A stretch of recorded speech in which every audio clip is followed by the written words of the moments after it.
Okay, we're good. I think we're good. All right. And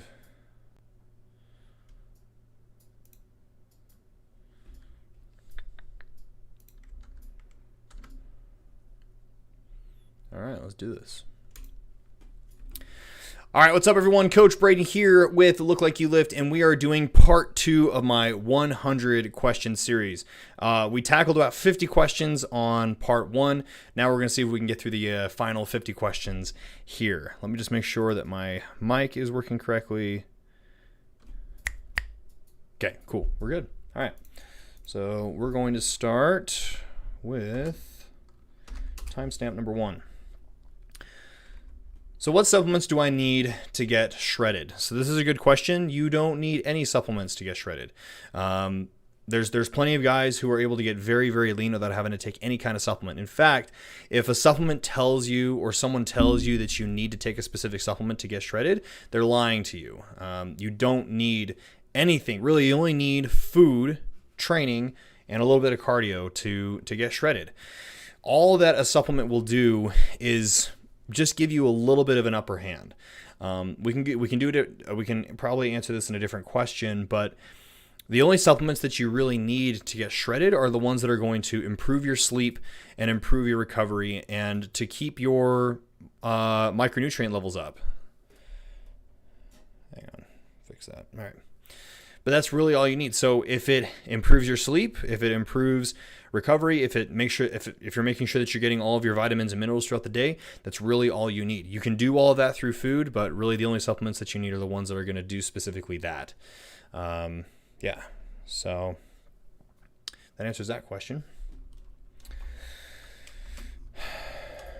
Next question. We're on a roll already. How should I eat for fat loss? Great question. So a couple rules when it comes to the best foods for fat loss is, number 1, is it filling? And number 2, is it going to leave you feeling satisfied? This is why I'm not a big fan of creating diets for people that incorporate fast food. Fast food is going to leave you feeling unsatisfied, and it's not going to fill you up. It's going to leave you feeling hungry within a matter of hours, and so it leaves you in a really tough position to feel full and feel fed without completely overeating and doing it on calories. So we want to try to find foods that are going to fill us up and keep us full for a long time, and most importantly, help us feel satisfied. The best food sources for that are going to be sources of protein. I'm a big fan of steak, lean sources of steak, chicken. Those are going to be really filling sources. I mean, that's what my diet is made of right now, is just steak and chicken. Vegetables, I know people hate vegetables, but vegetables are a great way to make you feel full, and it doesn't have to be salads. I'm through a cut right now, and I haven't had a single freaking salad. Like, I'm doing lima beans, green beans, peppers, banana peppers. If you can find foods that are fill you up and make you feel satisfied, those are going to be the best foods for fat loss. What? These captions don't make sense. Okay. So I might need to play it.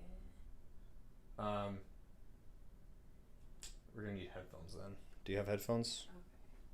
So I'm recording right now. Like, I'm in the middle of a recording. Oh, So okay. okay. All right. Let me redo that timestamp.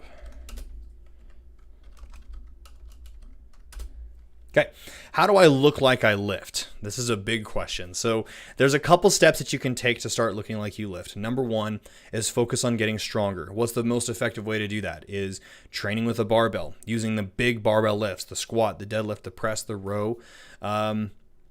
That's as far as like training is concerned, is lift heavy, lift frequently. Step number 2 is making sure that you're not eating garbage. I would stay away from fast food and stay away from processed food as much as possible. Eat a lot of steak, have a lot of milk, have a lot of cheese, and make sure that you're eating frequently throughout the day to trigger muscle protein synthesis. Number 3, so we've covered strength, we've covered eating. How do we mitigate fat loss, and how do we mitigate putting on too much fat? So That's going to come from the forms and just getting in your walks. You don't need to do any kinds of intense cardio. I recommend just walking on a regular basis. My clients walk 3 to 4 times a day, just 10 minutes each walk, and that does fantastic. So we've covered training, we've covered eating, we've covered cardio. The last thing that I would say is dress like it. Don't be wearing basketball shorts and baggy clothes. We want to try to find clothes that fit our form, that show off our best characteristics. In fact, we have a podcast with a guy who helps men get into clothing that accentuates their form and helps them look like they lift. So I would say those are kind of the big 4 steps to looking like you lift. Let's get stronger. Let's eat better. Don't need to get on a diet per se, but just eat cleaner. Number 3 is get active and move on a frequent basis. Go on regular walks. And number 4 is dress like a man. Don't be dressing in basketball shorts and looking like a slob all the time. Okay, so how do I squat without hurting my knees? So what I've found in the past is whenever your knees are hurting from squatting, it's one of 2 things. Number 1, it's your form. And number 2 is you're being pretty ambitious when it comes to your squatting. So form is pretty key when it comes to injury prevention, especially when it comes to the squat. I'm a huge fan of the low bar squat. In fact, we use the low bar squat in our coaching because it takes a lot of the pressure off of the knees and it puts the majority of the load into the hips, which is a much more robust joint. So I would recommend switching over to low bar squatting and checking out our video on how to low bar squat. So that would be the first thing, is making sure that you're lifting correctly. Number 2 is don't be lifting like an idiot. I see a lot of people who the only times that they squat are when they want to try to go for a 1 rep max or a 5 rep max. No, you don't. That's stupid. Okay. You should be squatting on a regular basis and focusing on increasing in resistance on a progressive basis, adding a little bit of weight every single time or adding 1 additional rep every single time, not being an idiot and trying to add a bunch of weight just to try to go for a PR. I see this a lot. This is going to be a separate rant, but this is what drives me crazy about college kids. My wife and I lived in a college town for a bit, and it drove me crazy because I would get these kids coming up to me and asking me, hey, how do I get big? How do I build muscle? And I would give them advice that a lot of people pay me for, and they wouldn't listen to it. They would disregard it, and they would just continue with every time that they squat, or every time they bench, or every time they deadlift, they're trying to go for a 1 rep max. Okay, well, no shit that they didn't make any progress. They either were always getting hurt, or they would stuck, and they would come back to me, hey, I'm not making progress. I'm not building muscle. Because you're not listening to me, and you're just trying to go for rep maxes, and you're just being an idiot in the gym. Okay, so separate rant. I might have to do a timestamp on that. Don't be an idiot in the gym. But guys, building muscle and getting stronger is really not that difficult. You just need to be smart, be progressive, and be patient and consistent. And don't be an idiot. So, okay. So how should I eat for muscle growth? So eating when it comes to muscle growth and fat loss is actually not really that different. The food sources don't really change. Really the only thing that changes when it comes to eating for growth is you're going to have more calories than what you're expending. So we've talked a lot about fat loss and how in order to burn fat, we need to consume less calories than what we're expending. Muscle growth is the opposite. We need to be in just kind of a slight surplus, just a little more energy than what we are expending. So we have that extra energy that we can use for actual growth. So that's the first thing, is just having a little bit more of a surplus in your food. Number 2 is making sure that you're getting in good quality sources of protein. I'm a huge fan of steak. I think you can't go wrong when it comes to micronutrients, when it comes to growth promoting nutrients, if you're consuming a lot of red meat and a lot of steak.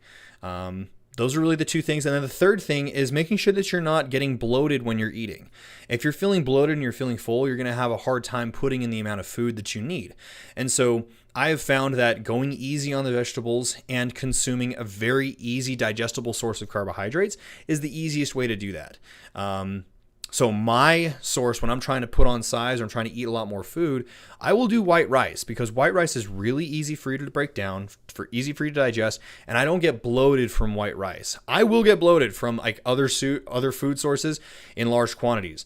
Potato, pasta, bread. So I don't do those when I'm trying to put on size. I will consume white rice. So those are the big things, is eating just a little bit more than what you're expending. Really just making sure that you're not losing weight on a week by week basis. You're either staying the same or just gaining a little bit each week. Eating plenty of growth promoting, nutrient dense protein sources. Steak is a great one. And then making sure that you're consuming plenty of rice, because it's going to be the easiest for you to digest. Okay. So how do I get strong?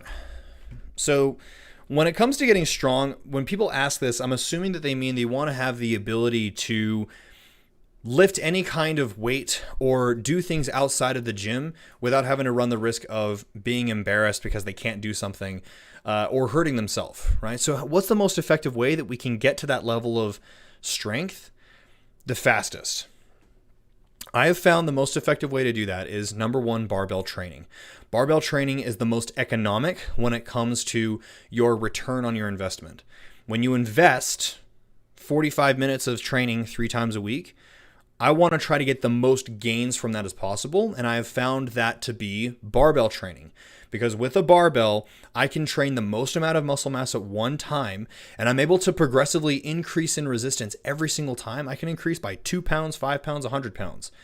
I can't do that with machines or dumbbells or kettlebells. Those aren't as economic and won't give me as great of a return as a good old barbell will. So start learning how to use a barbell. Learn how to do the big movements, the squat, the bench press, the deadlift, the overhead press, the rows, the chin-ups.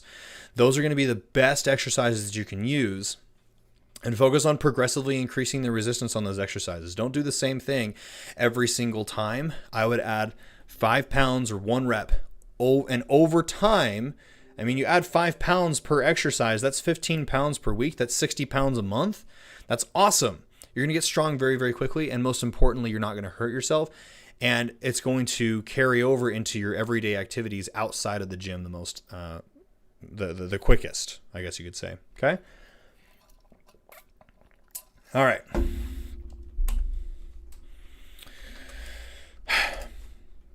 Do you really need intermittent fasting for weight loss? So intermittent fasting for weight loss is really popular right now. I mean, there's one big guru out there right now who has got a huge following, who lives and breathes and will die by intermittent fasting. But do you really need it? Not really. So there are a lot of really cool health benefits that come from fasting. I'm currently reading a book that talks a lot about autophagy and the really cool things that happen behind intermittent fasting. But as far as like losing weight, it's just one tool that you can use for losing weight. Okay. Here's the destination right here. Get shredded. There are several different paths that you can take to get to that one destination. Intermittent fasting is just one of those extra destinations. It's one of those extra ways that you can take. There's nothing magical about it. It's just another method that you can use to eat less than what you're expending. I kind of refer to intermittent fasting as the lazy man's diet, because you don't have to really do anything. You just stop eating and you'll lose weight. So really, yeah. So it's I consider it the lazy man's diet. Now, can you gain weight? Can you still be fat from intermittent fasting? Absolutely. Again, there's nothing magical from it. You still have to be in an energy deficit.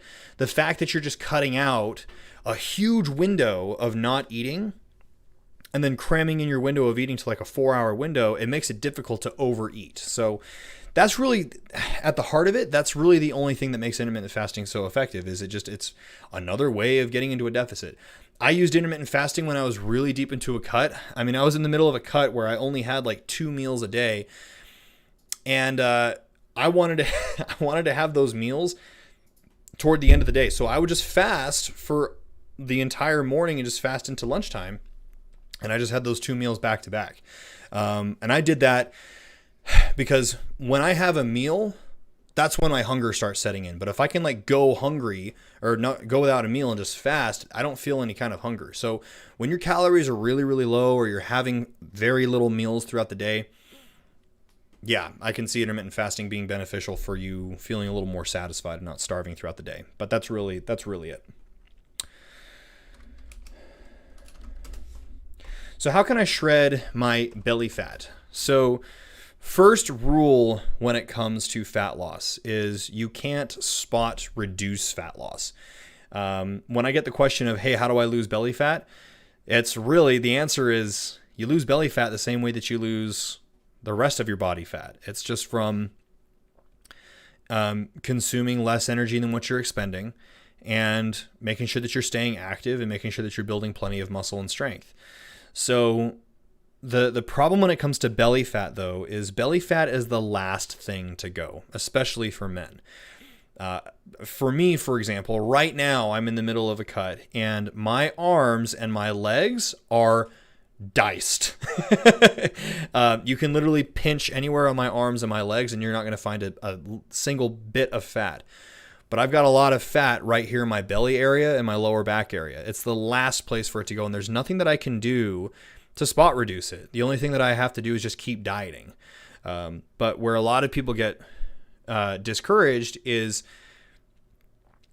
they've been dieting for such a long time and they don't notice that the fat is coming off everywhere else, and they're only paying attention to their belly and noticing that their belly fat isn't moving. But in reality, it will come off if you just keep dieting, if you just keep losing the weight, and you just have to stay patient. That's really the biggest thing, is once we find a method that is effective for you to lose weight, and we find a method for you to get stronger and build muscle, to maintain, to make sure that any weight that you do lose is from body fat, the rest of it is just patience. It's patience, patience, patience. There's no other way that you can get around it, unfortunately. If there was, I would tell you. I promise I would tell you.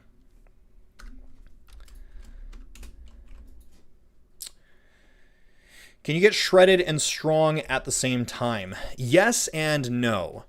So, going back to the definition of shredded, when people say they want to get shredded, they're talking like 10% body fat or less, like diced to the bone, not a lick of body fat on their body, right? You can do that and stay strong, but it's pretty challenging to get shredded and get strong at the exact same time. The fastest way to get stronger is to have a little bit more food. The fastest way to get shredded is to have a little bit less food, right? And so it's kind of challenging to do both at the same time. There are some exceptions. Beginners, people who have not been on an effective strength training program, people who have just been really sucking with their diet, if we make those changes, they will make some incredible transformations when it comes to getting strong and shredded at the same time. There's plenty of people in my program who do that. But as you become more advanced, as you become stronger, and as you start getting leaner, it gets more and more difficult to do both at the same time. And that's where we have to periodize our programming. Okay, do we want to get strong first, or do we want to get shredded first? That's where we kind of have to make a decision. For example, I've got a guy that I'm working with right now who's got the goal of, he wants to get a 300-pound bench press, but he also wants to see his six-pack. Well, he's been training for a long time. He's been eating correctly for a long time.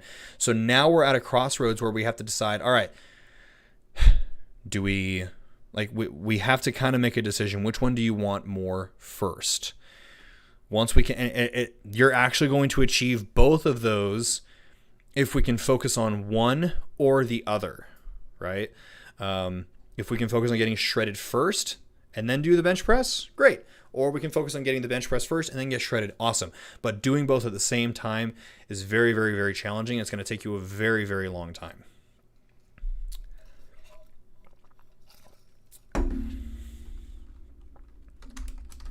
All right, big question here. How can I get rid of man boobs? So this is a big question because it's actually two things. So when people have man boobs, man titties, chest fat, it could actually be a couple things. So number one, it could be chest fat, or number two, it could be gynecomastia, or both. So gynecomastia is the enlargement of breast tissues under the nipples, and it's not just prevalent in bodybuilders.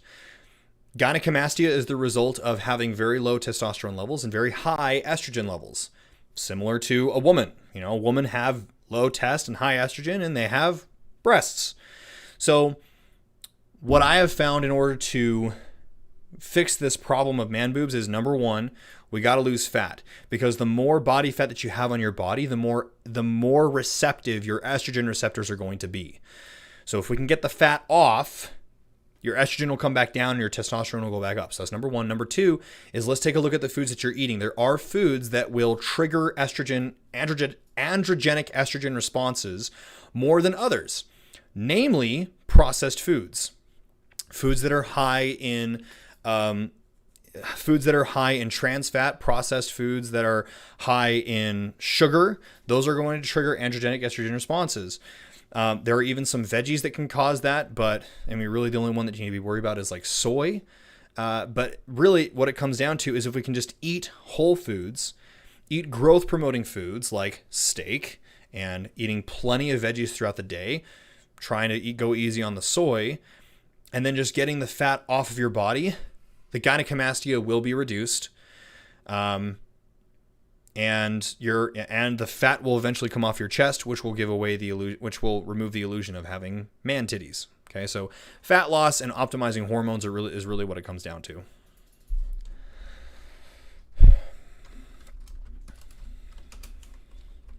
So why does weight loss feel so hard? This is a good question. Weight loss feels so hard because it is hard. I'll take that back. Weight loss is theoretically easy, but it's challenging to stick to. And here's what I mean by that. When people come into a weight loss phase, when people actually make the decision to lose weight, they don't realize that they didn't get fat in a week. They didn't get fat in a month. They got fat over years and years and years, even decades of neglecting their health. To reverse that in 10 weeks or 6 weeks or 2 months is not realistic, and it's not fair to you. Why would it take decades for you to get obese and unhealthy? And why would it only take 2 months for all that to come off? That is where it's hard. The reality of weight loss is it's going to take a while. But the good news is it is permanent if it takes a while. If you lose 1 or 2 pounds a week, that is 1 or 2 pounds of permanent weight loss, as opposed to people who try to lose weight like 5 to 10 pounds a week. That's going to come right back as soon as you go back to the way that you were eating or living before, right? So weight loss is hard because it requires not just fixing your eating and your training, but weight loss is hard because it means that you have to make a complete lifestyle change. You have to throw away the fat person, and you have to reignite a brand new person, a lean person, in order to lose weight, which means you're going to have to change all of your habits. You're going to have to stop eating fast food. You're going to have to stop stress eating. You're going to have to stop eating and partying with friends. You're going to have to kill off that old person that made you fat and bring in a new person that has new habits and a new lifestyle in order to not only lose the weight but stay lean. And that is freaking hard. You can do a diet. You can do a training program. Anybody can do a diet or any training. I mean, everybody has done at least one diet in their lifetime. But the reason why they don't change is because they themselves, at their soul, didn't change. That is why weight loss is so hard, because it requires you to transform as a person. I got kind of deep. How can I stop binging? Okay, this is a big question. So I've dealt with binging for a long time. A lot of people know this story of mine where I was a competitive strongman, and I spent a lot of time trying to push my weight up and trying to overeat to get to the size that I could be competitive. And in that process, I developed a binge eating disorder. And so I spend a lot of time helping guys with their own binge eating. So a couple things to help with your binging. Number one, we need to break the cycle of binging and starving when it comes to dieting, okay?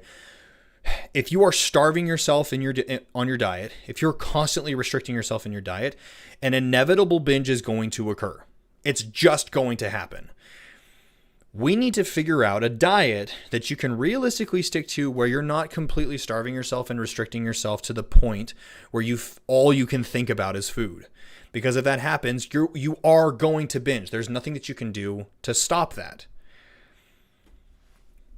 So coming up with a diet that is not restrictive is going to be number one. Number two is stop associating yourself with good foods and bad foods. Because if I tell you there's such a thing as a bad food, all you're going to think about is that bad food. Here's a challenge for you right now. Whatever you do, do not think about a pink elephant. What are you thinking about right now? You're probably thinking about a pink elephant. Okay, so if I tell you you cannot have cookies, you cannot have a donut, that is all you're going to think about. So there's no such thing as good food and bad food. There are foods that are going to make your weight loss journey easier and foods that are going to make your weight loss journey more difficult than it needs to be. And we have to prioritize and make sure that the bulk of our eating are the foods that are going to make our weight loss easier and still giving ourselves the permission to have these treats. But when you have the treat, you are in control. You are giving yourself permission to have the treats. The food is not controlling you. You control when you have the food, okay?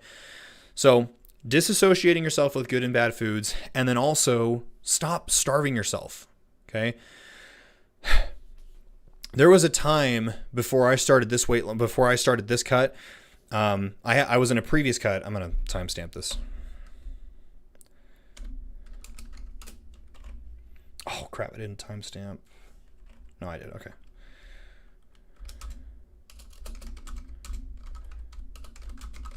Sorry, I just got to timestamp this, guys.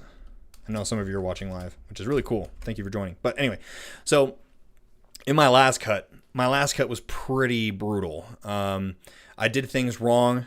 I made a lot of mistakes, and it ended up me being really, really miserable for a long, long time. You know, when you get really, really lean, really you're only miserable for like the last 1 or 2 weeks of your diet. I was miserable for like 2 months because I did things wrong. And all that happened is that, like, the minute that I was done, the minute that my photo shoot was over, I went and I binged. And I didn't just binge in a day. I binged for an entire freaking month. It was bad. And it was because I kind of reignited this binge eating disorder that I struggled with for years and years and years. Before I was able to restart a cutting phase to make up for the mistake that I did over the month, I had to understand that there were no good foods and bad foods anymore. Fast food wasn't bad. Donuts weren't bad. Cookies aren't bad.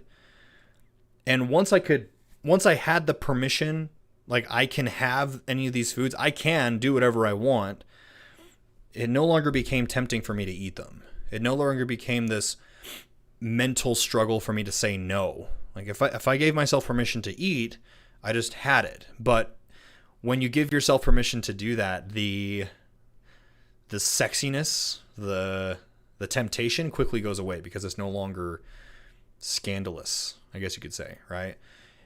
And once I understood that, and once I fixed my relationship with food, I was able to safely restart a cutting phase and do this the right way. And so that's what I have to tell a lot of guys, is a lot of guys that come into the program have eating disorders that they don't even know about.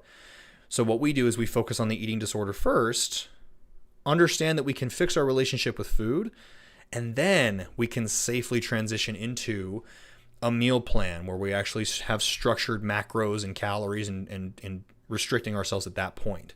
Okay? But that was another really long tangent, but I feel like a lot of the women community are pretty good about talking about eating disorders, but I feel like men aren't, and I wanted to just bring that up. So, moving on.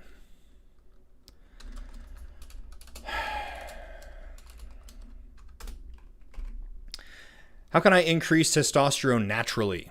So this is a big question, and I'm going to try to answer it as quickly as I possibly can. So there are two big things that will influence testosterone the most. Number one is your sleep, and number two is your eating. Okay? So if your sleep is garbage, if you're not getting enough sleep, if you're not getting high quality sleep, you're going to be increasing your stress hormones, which is going to suppress testosterone. That's going to be a problem. So optimize your sleep. Take care of your sleep. Protect your sleeping window. Make sure that you're getting enough rest.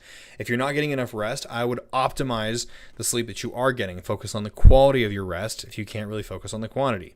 That's number one. Number two is your eating.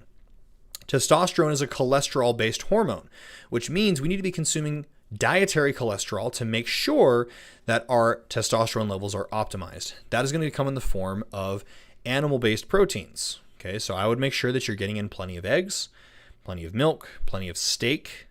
You've heard me say it before. I'm a huge fan of steak for growth. You really can't go wrong with steak. So taking care of your sleep, sleeping plenty, making sure that your sleep is taken care of, taking a medication if you need to, and making sure that you're getting in plenty of animal-based proteins is also going to be a huge help, okay? I need some practicals in here. There we go. That's better.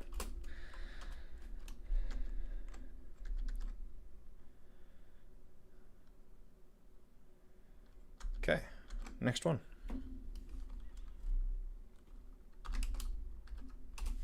So which foods cause belly fat? Good question. There are no foods that will cause belly fat. Any kind of food that puts you in a caloric surplus and an energy surplus will cause any kind of fat accumulation. And if you're a male, you will always gain the fat in your belly first before anywhere else. That's just how it goes. Okay, so with that said, yes, you can eat junk, and as long as you're in a deficit, you won't put on any body fat. But how realistic is that? That is not very realistic. Okay, theoretically, that makes sense, but physiologically, that is almost impossible. Okay,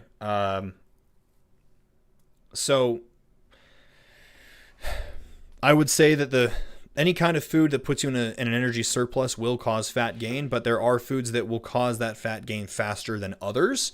So foods that will spike your insulin and foods that are very violently calorically dense. Okay, so can we think of foods that are very calorically dense and will spike your insulin very rapidly?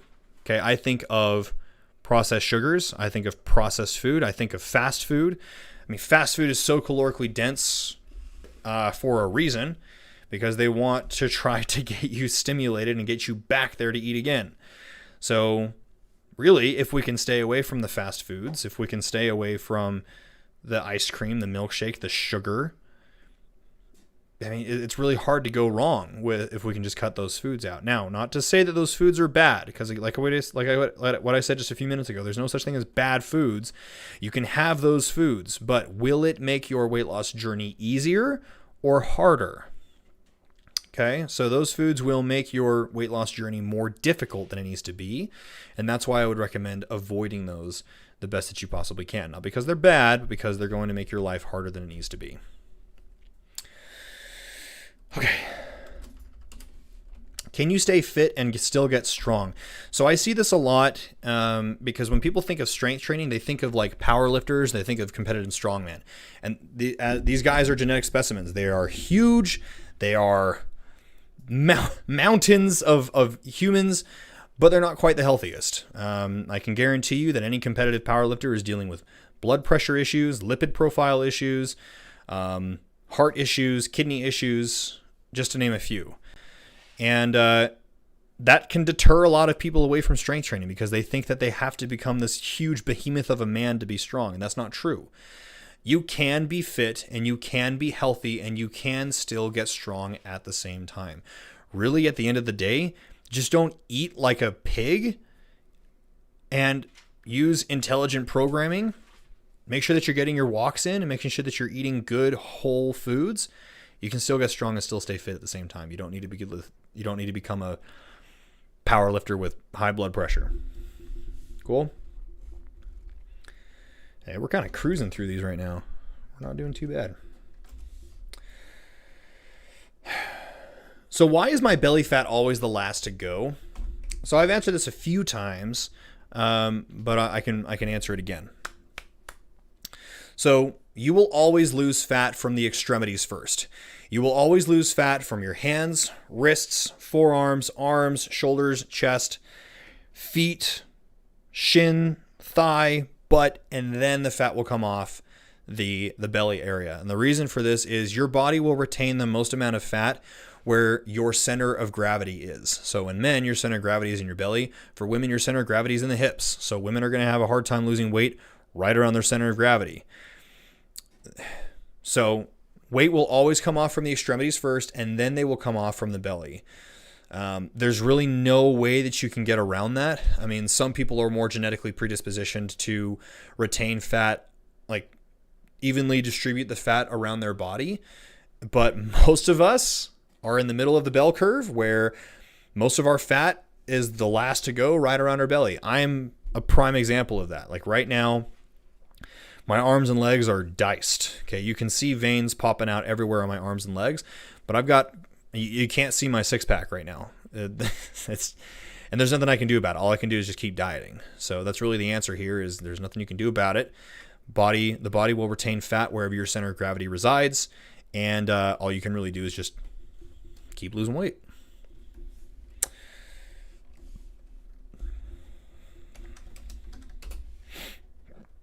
So why is strength so important? That's a really good question. Strength is a characteristic in fitness that I don't think is talked about enough. I think we know why strength is important, but we're not really going into it deep enough. Okay. When you are 90 years old and you are on the toilet and you need to use a walker, or you need to use a step stool, you need to use like a helper to come help you get off the toilet, that's because you're not strong. That's because you didn't spend your time in your early years and throughout your middle-aged and your silver years to focus on your strength training. Your six-pack isn't going to help you. Your aesthetics aren't going to help you. What is going to help you for the rest of your life and improve the quality of your life is staying and continually improving your strength. So we're talking about not only longevity here, but we're talking about the quality of your life. Okay? And there's a thing in the medical community known as the length of morbidity. The length of morbidity is essentially how long does it take for you to die? And what I want for you is I want you to have the shortest length of morbidity possible. Okay? So if you had a scheduled date where you're going to die at 85 years old. I want you to die in 3 days before you turn 85. Most people start dying when they're 30. So they're dying for 55 years before they actually pass away. So their length of morbidity is like 55 years long. Strength training is one of those things that has been proven to shorten the length of morbidity.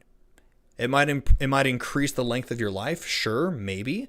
But what I'm more worried about is the quality of that life. How long can you actually live a long, happy, satisfying, and fulfilling life? And that's what strength can do. I want you to set a freaking squat PR on Monday and then die on Tuesday. I don't want you to have to sit on a deathbed for 2 years putting stress on your parents and your family and your loved ones while they have to pay your bills in a hospice waiting for you to pass away. That is what strength training can do. So really what I'm saying is I want you to die as fast as possible. Is that cool? All right.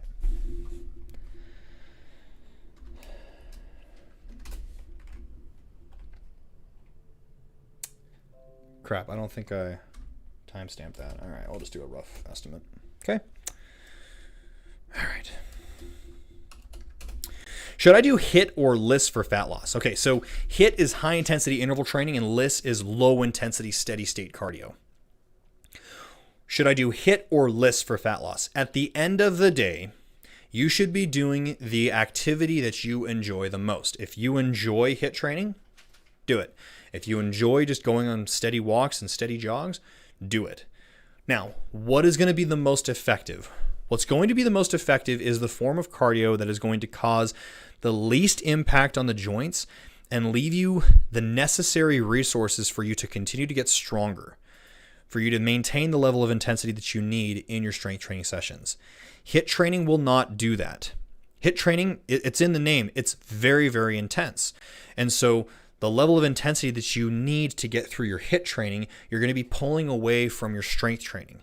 So they don't really mix very well. However, I get the intensity from my strength training, and I'm able to get the extra calorie burn from low intensity cardio, and I'm preserving muscle mass, and I'm not feeling like garbage all the time. I actually have energy to get throughout the rest of my day.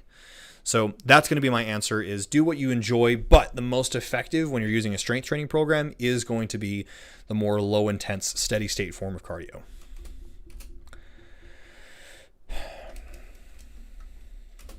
So how do I make sure I'm burning fat and not muscle? Great question. So there is a way that you can control when you are losing weight to make sure that you're not losing muscle and you're actually burning fat. So number one is we need to be tracking our weight on the scale first thing in the morning, every single morning. Number two is you need to be strength training and making sure that you're tracking your numbers when you're strength training. Write down what you did, okay? The next time that you go into the gym, you either need to beat what you did last time or at the very least match what you did last time. Especially when you get really deep into a cut, your body is going to want to start burning away muscle mass because muscle mass is very nitrogen expensive. It's expensive to have on your body. It wants to get rid of it. Okay. So we have to make sure that we're delivering a signal to our body that, hey, we need to keep this muscle around. And the only way that you can do that is keep your strength training intense. You need to be lifting heavy and lifting intense even when you're cutting. We're not doing more reps, less weight. We're not doing more sets and less weight.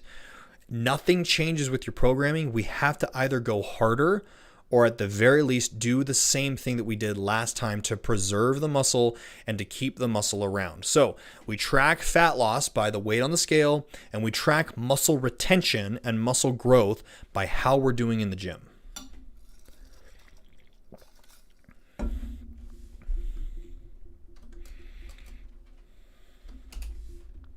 What fat burning pills actually work? If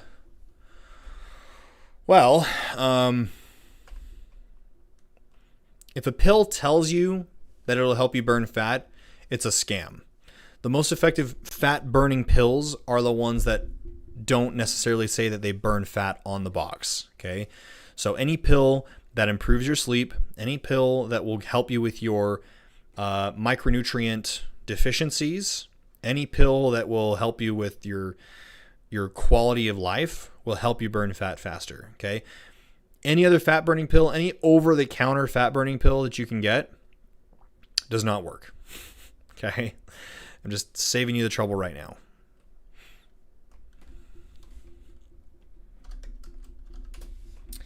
Can you get strong and stay lean? Yes, you can.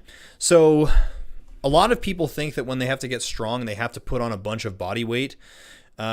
That may be true if you're trying to become competitive. If you're trying to become a competitive strongman or powerlifter, you do have to push your weight up fairly aggressively, okay? But if you're just trying to be functionally strong, which a lot of people are, if you're just trying to look like you lift, you can stay lean and get strong at the same time. In order to get stronger, it just comes down to intelligent programming and just pushing your calories just a little bit, okay? You don't need to really push your calories super aggressive, okay? So you absolutely can stay lean and get strong at the same time. There's no reason why you can't. Can you get strong with just dumbbells? Yes, you can, but my argument is there a more effective way? The problem with dumbbells is the problem with dumbbells, especially with beginners and intermediates, is the amount of energy that you have to expend just maintaining balance with a dumbbell is energy that you could be using trying to get stronger. Okay. You get stronger by lifting heavier loads. And so if some of that heavy load is mitigated by just trying to maintain balance with a wobbly dumbbell, it's preventing your ability to get stronger faster. So sure, you can get stronger with dumbbells, but it's going to be slower than if we were to use a more economic and more effective way, which in this case is going to be a barbell. A barbell is the perfect mix between balance and allowing for you to synergistically use the body to get stronger in a progressive manner, so you get a greater return on your investment with a barbell. So that's my answer to that.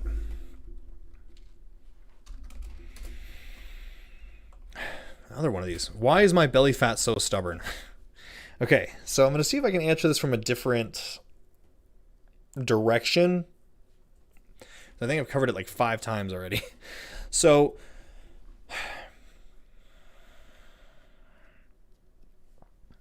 give me a minute.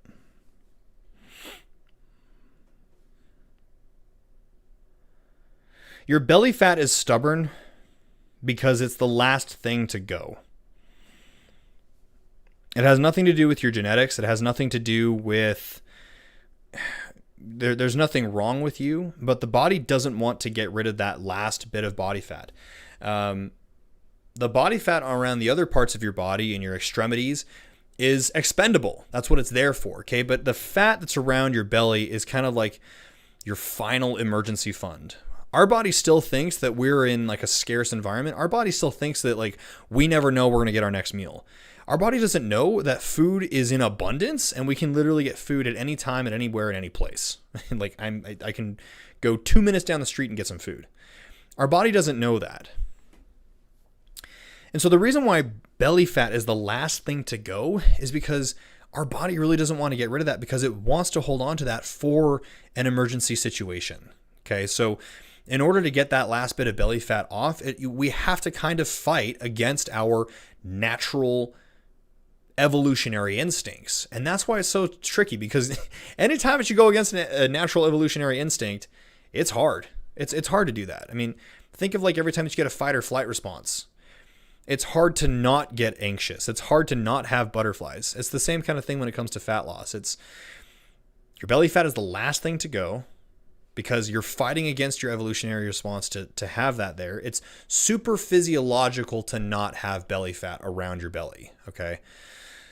So anytime that you do something super physiological, it's going to be a challenge. It's not going to be easy. So you can even argue that it's unhealthy to be that lean. That'll be a whole nother discussion. But there's plenty of studies that show that people who are emaciated, people who are too skinny, people who have too little body fat actually have a higher mortality rate than people who are just slightly overweight. So take that for what it's worth. Can you get strong with Saitama's workout? Probably not. Okay. One Punch Man, Saitama, he's an anime character. He's a drawing. Okay. Sure, you'll get in great shape with Saitama's workout, but no, you're not going to be able to kill your enemies with one punch. Okay. It's an anime. Why is that even on there? All right, how do I get a flat belly? All right, so I'm going to answer this from a different perspective. So absolutely losing belly fat and losing body fat altogether is going to help you get a flat belly. But you can still have a round, distended gut and be relatively lean. And I see this a lot nowadays because people don't know how to control their abdominal muscles. So I have this problem as well. A really good way to get a flat belly and to make a dramatic difference really quickly is by practicing vacuums. So a vacuum is where you exhale all of your air out of your body, suck your gut in like you're trying to get your belly button to touch your spine, and then holding that for 30 to 45 seconds. Do that for a couple sets a day, and you're going to strengthen the transverse abdominis, all the inside stomach muscles that are going to keep your belly flat. Okay, so if you notice that you're relatively lean, but you still have a round belly, I highly recommend that you practice vacuums. I've had to do this for a long time. I mean, for forever. I mean, ever since I was a kid and I was like obsessed with getting a six pack, I had a super round gut. And I was like, why do I have this round gut? But I like when you pinch yourself and there's like nothing there, like why do I still have a belly? Well, it's because like I had weak internal ab muscles. And so once I started practicing vacuums, things started to tighten up and I got a flat belly. So practice your vacuums, guys. All right, so when will my weight loss actually start showing? Okay, this is a good question because this is a good question, but you're not going to like this answer. Your weight loss will start showing right away, but the problem is you are not going to notice it because you look at yourself every single day in the mirror. Other people will start to notice it in a month. You're not going to start noticing it until like you're 6 months out, right? This is why I highly encourage taking progress pictures on a monthly or bi-monthly basis. Because when you can compare photos to one another, you'll actually start to see differences.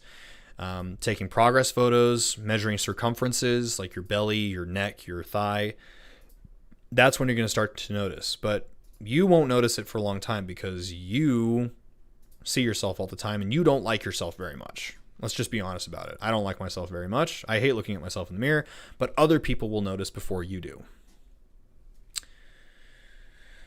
Okay.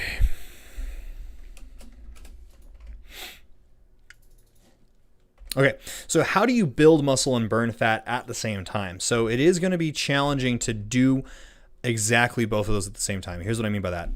There is no freaking way that you're going to burn 10 pounds of body fat and build 10 pounds of muscle at the exact same time. Absolutely no way, okay? However, we can lose fat and then build muscle a little bit, or we can build a lot of muscle and mitigate as little body fat as possible, okay? So it's possible to do both, but it's not possible to see an exact equivalent exchange of either body composition. So how can I answer this more? I mean, building muscle is going to be a combination of a couple things, making sure that you're getting in enough energy, and then making sure that you're getting in enough building blocks for building more tissue, so protein, and then making sure that you're giving it a signal to the muscle to grow. That's going to come in the form of strength training. The fat loss is going to come from making sure that you're getting in an energy deficit, so consuming less energy than what you're expending, and making sure that your activity is high enough that you're continuing to allow for a deficit throughout the entire duration of your cut.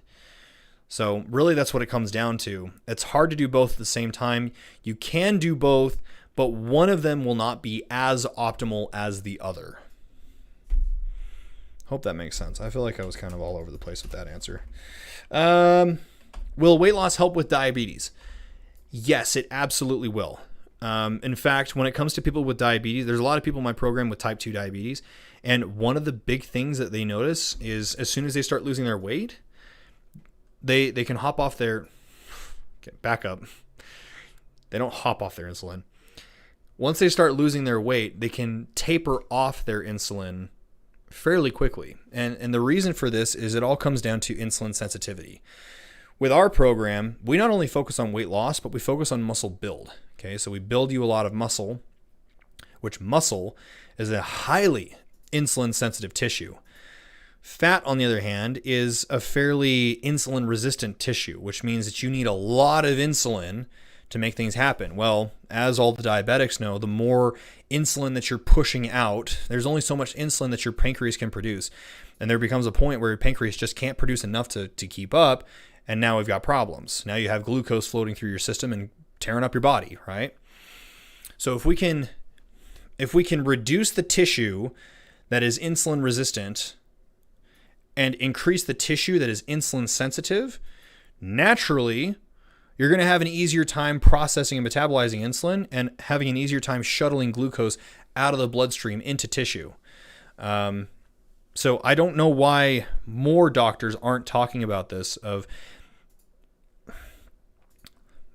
one of the first things that a diabetic should be doing is getting their weight down as quickly as possible, because that's going to help a lot with their diabetes. So yes, absolutely, by losing weight, you're going to help reduce or even eliminate your reverse your diabetes completely. So absolutely.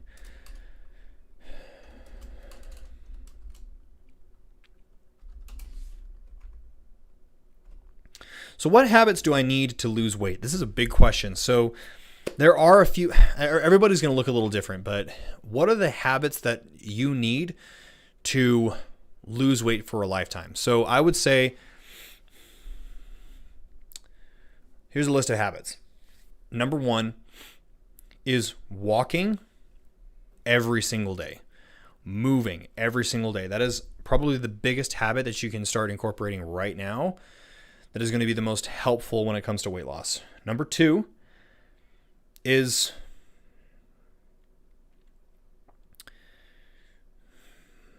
eating with intention. So what we mean by eating with intention is that you are not eating for the hell of eating. You're not eating just because you're bored. You're eating because you are eating for a purpose. Is that purpose to fuel your workout? Is that purpose to survive? Is that purpose to socialize with family? What's the purpose? Okay, but eating with intention is what I would say is number 2. Number 3,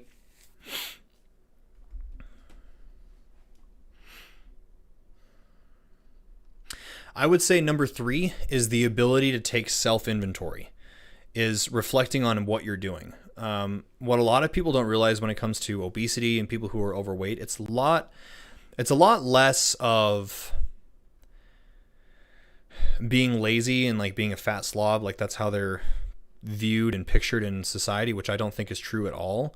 I think if you have the ability to take a self-inventory on your life and reflect on your life on a regular basis, you're quick to make decisions to improve your life. Okay, so one of the things that I implement with my clients is I want you journaling every single day. Now, journaling in and of itself is not going to help you lose weight, sure, but the ability to reflect on how you did and what you can do better, doing that every single day, it's really hard to stay fat and do that.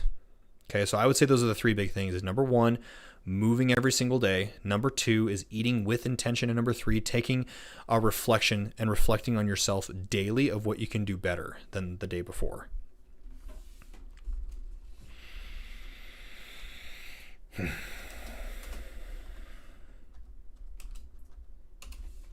How can I be more confident? Love this question. Okay, so if you want to be more confident, here's the first thing that you need to do right now. Stand up tall with your shoulders back and your chest up right now. Okay? You need to be doing that right here. Rule number 1. Right there. Stand up straight with your shoulders back. Okay? 12 rules for life. Go read the book. But anyway, that's the number 1 thing that you can do right now to help improve your confidence. There is a lot of power in affirmation, and I think standing with good posture is the most powerful affirmation that you can do for confidence, okay? I won't go into the science of it. Go read Jordan Peterson's book right here. I see this man as a father figure to me. Go read it. Right there. Go read that book. It's a good one. That's the first thing. And number 2 is make sure that you're doing things that improve the quality of your life. Is drinking and partying improving the quality of your life? Is talking about the past and reminiscing about your high school days improving the quality of your life? Is talking shit about somebody behind their back improving the quality of your life? Probably not. Okay, we want to make sure that we're doing things that improve the quality of our life. Get better friends, be in better environments, and eat better foods that will improve the quality of your life. I would say those 2 things are the most powerful things that you can do to improve your confidence. So start doing them now. And get the book.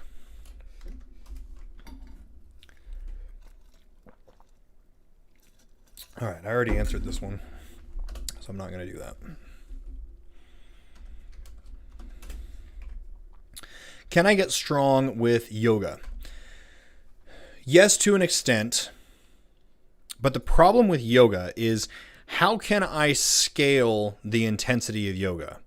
There eventually becomes a point where the resistance that comes from yoga itself is not going to be enough for me to drive a strength adaptation. I mean, if you're going from a couch potato to doing yoga, yes, you will get stronger, you'll become more stable, but that will eventually plateau very quickly. With barbell training, I can increase the resistance indefinitely over a long period of time. Okay, there's really no cap to me being able to increase in resistance on a barbell, but there is a cap in resistance when it comes to yoga. I don't know what it is, but whenever I get asked this question, I get like yogis that get really mad when I say this. And it's like, it's nothing against yoga. Yoga is awesome. I think yoga is fine for mental health and meditative purposes. But if you're looking for maximal strength, if you're looking to build muscle, if you're looking to get strong, just functionally strong, it's not going to be enough. And it's nothing against yoga. It's just, that's not what it's meant to do. Anyway, how do I get a bigger chest? So there's a couple things that you need to be doing in order to grow your chest. Number one is making sure that you have a strong bench press.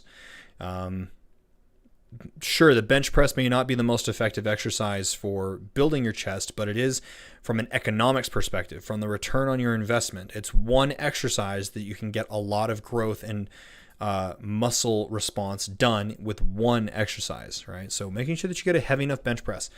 Number two is making sure that you're training your chest on a frequent basis. We all know about chest day, which is a Monday, but training your chest arguably once a week is not enough to drive an adaptation to grow.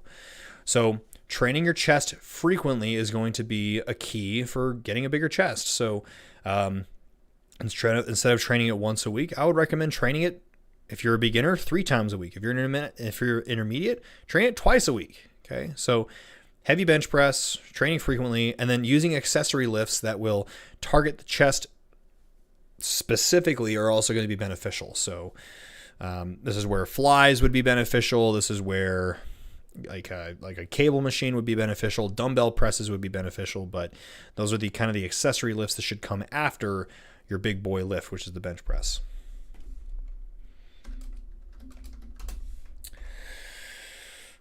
Do you need cardio to lose weight? You do not need cardio to lose weight. Is it a tool that you can use to help you lose weight? Absolutely. Absolutely. So cardio is just another tool that you can use to get more caloric expenditure throughout the day. But here is the problem with just cardio. Your body adapts to cardio very quickly. It becomes very efficient at any it becomes very efficient at any cardiovascular activity that you do. Okay, so if you run for 3 miles, on day 1, you might be able to burn 300 calories from running 3 miles. But if you do 3 miles for a month, you're not burning 300 calories each time. You're burning like 50 calories to 100 calories in 3 miles. So your body adapts very quickly to the amount of cardio that you're doing. That's why I'm more of a fan of tracking your steps, tracking your walks, because I can scale that. Okay. So really, cardio is just another tool that you can use, but it's not the most effective tool. I would rather deploy cardio in like the final stages where you're trying to get that last 5 to 10 pounds off. I wouldn't use it at the beginning of your cut. I would try to get your weight loss just from caloric restriction and strength training, and then closer to the end of your cut, start deploying cardio a little bit. All right.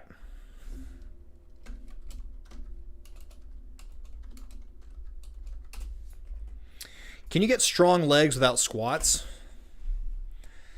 Yes, you can get strong legs without squats. Can you build biceps without a bicep curl? Yes. Can you get a really strong bench press without training the bench press? Yes. Is it effective? No. We have to start thinking in terms of return on your investment, economics. What is the one exercise that I can get the most return on investment from doing it? Probably the squat. Okay, all the leg extensions in the world and all the hamstring curls in the world might get your legs kind of strong, but that's a lot of time, it's a lot of effort, it's a lot of sets, it's a lot of reps, it's a lot of intensity that I have to do, where I could just use one exercise and just focus on driving the weight up, make sure I'm doing my form correctly and using intelligent programming, and get really strong legs with less effort. Okay, so sure, you can do that. You can get strong legs without squats, but is there a more effective way? Yes, and I'm going to say using a squat is going to be the most effective. Do Dude, we're cruising. We're almost done. How much belly fat can you lose in a week? Less than you would like to, less than you would like is my answer to that. How much belly fat can you lose in a week? Probably not very much. So realistically, the kind of fat loss that I like to see within clients is a rate between 1 to 2 pounds a week. And you may not like that speed of weight loss, but that is sustainable and that is permanent weight loss. So if you weighed 195 in week 1 and then weighed 194 in week 2, hell yeah, dude, let's keep that up, because 2 pounds in a year, that's 104 pounds. Yeah, 104 pounds in a year. That sounds awesome to me, right? So less than you would like, but over the long term, it's way more beneficial if you can go slow.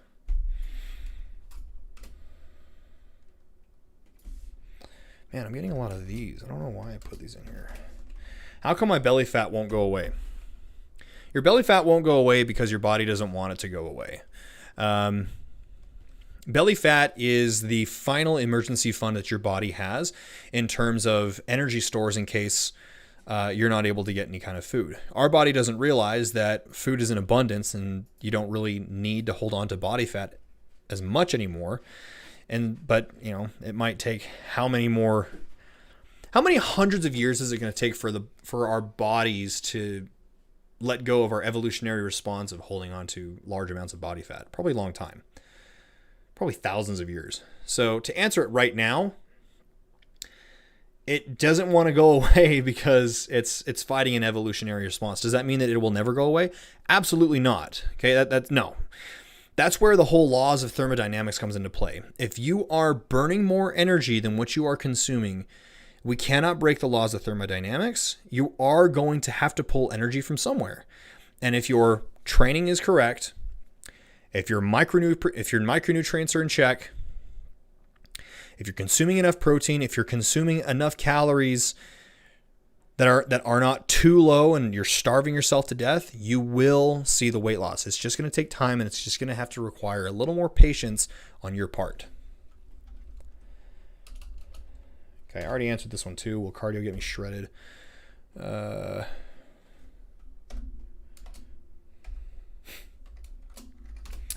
How can I look like Thor in Marvel? Okay, so you are going to need to deploy testosterone, masteron, and a little bit of human growth hormone to look like Thor in a short period of time.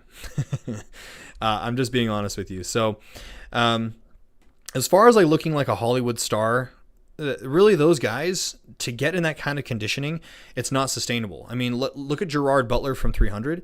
He looked awesome on film, but like you fast forward just a couple weeks after the shoot and he looked like a water balloon. Okay. So when you see celebrities who look really good on camera, they're doing specific water manipulation things, and they're still in really good shape, but they're doing a lot of makeup and manipulation to make them look way more shredded than they actually are. And yes, there are performance enhancing drugs involved in Hollywood. Let's not ignore the fact that that's a thing. But yeah, I would not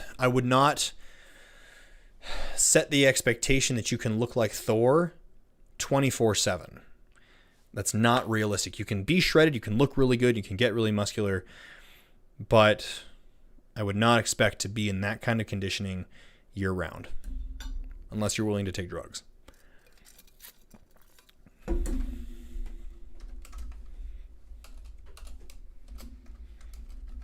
Okay, how can I deadlift safely? So the most effective way to deadlift safely without hurting yourself is going to be coming down to two things. Number one is making sure that you're lifting with correct technique. We use a 5-step deadlift method, or 5-step deadlift setup, to ensure that everything is in the right spot in the deadlift.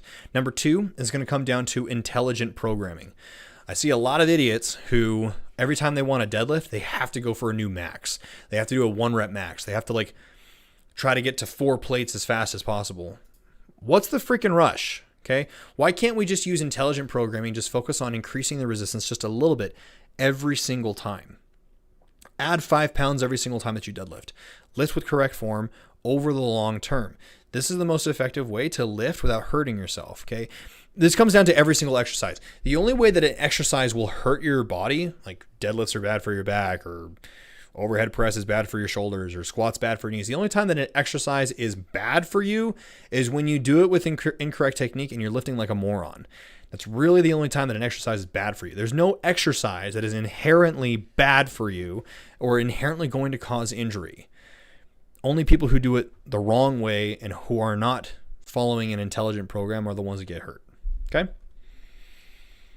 So tell your dad who lifted 400 pounds in high school, and the reason why he can't because he has bad knees, no, he's just being an idiot. So, how long does it take to get shredded? To get shredded, it's going to take longer than you want it to. You're going to have to lose more weight than you want to. You're not going to get shredded from losing 10 pounds. You're probably going to have to double it. So take the weight that you want to lose and double that, and that's what it's going to take for you to get shredded. Take the amount of time that you think it's going to take for you to get shredded and triple that. And that is how long it's going to take for you to get shredded. Okay?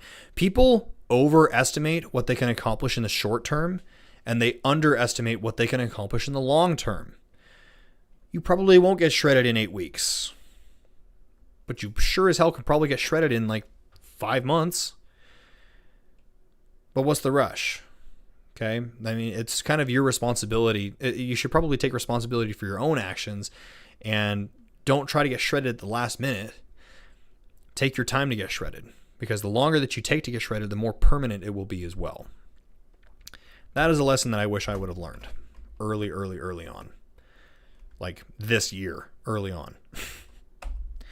We did it, guys. We got through all of our questions. So thank you so much for watching this. I will have the timestamps down below in the description.